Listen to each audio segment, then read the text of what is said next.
সকাল সকাল দর্শন ফাইলাম খাট্টামিটা ক্রিয়েটরের। সো হ্যালো গাইস, দেখতে লাগে শুয়ার আর তোমরা সামনে ব্লগার টিআর সাগর। সো কিরকম আছো তোমরা? আশা করি ভালো আছো।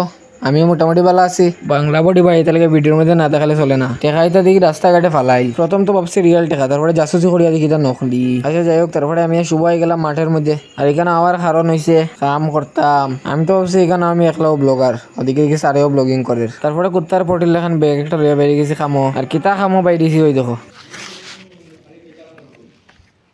না পারতে এখন এইসবই করতে লাগে আর কিচ্ছু না। ছোটবেলায় একটা কবিতা পড়ছিলাম, গাছের সাথে বন্ধু হওয়া ভালো, কিন্তু কবিতাটা পড়িয়ে যে ঠিকও বন্ধু হয়ে যাবো এটা আমি ভাবছি না। বন্ধু পর্যন্ত তো ঠিক আসলো, কিন্তু এইসব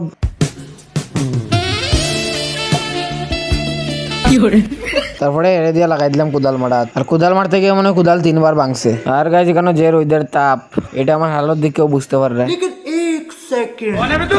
আচ্ছা সব বাদো, খামম শেষ হওয়ার পরে স্যার আমরা 100 টাকা দিছে। আর এটা পাইয়া তো শুভর খুশি, তোমরা নিজের চোখে দেখো। তারপরে এন্ড টাইমে এন্ট্রি মারছে বোতলে, আর হইয়া লাভ নাই, এর টাইমিংও ওরকম। তারপরে আমরা উঠে গেছি স্কুলের ট্যাঙ্কির উপরে, কারণ এখান থেকে ভিউ বেতালা সুন্দর হয়। এ মানে বিকালে আর কি, ওখানে ভিউ সুন্দর আইতো না। আমরা উঠে এলাম ইজেরাম, কিন্তু বেচারা এখন উঠার চেষ্টা করে, কইছে ভাই আর বাদ দে, তোর দ্বারা হইতো না। তারপরে টুকটুকু হয়ে গেছি, টাউনে যেতাম। আর বোতলের দিকে দেখি কি আদুম সাদুম করে।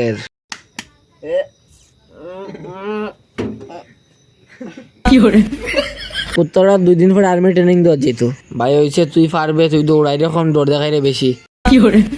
সো গাইস আজকে লেগে অতখানো, ভিডিওটা ভালো লাগলে লাইক করে যেও। দেখা হবে আবার নেক্সট ভিডিওত। So bye by.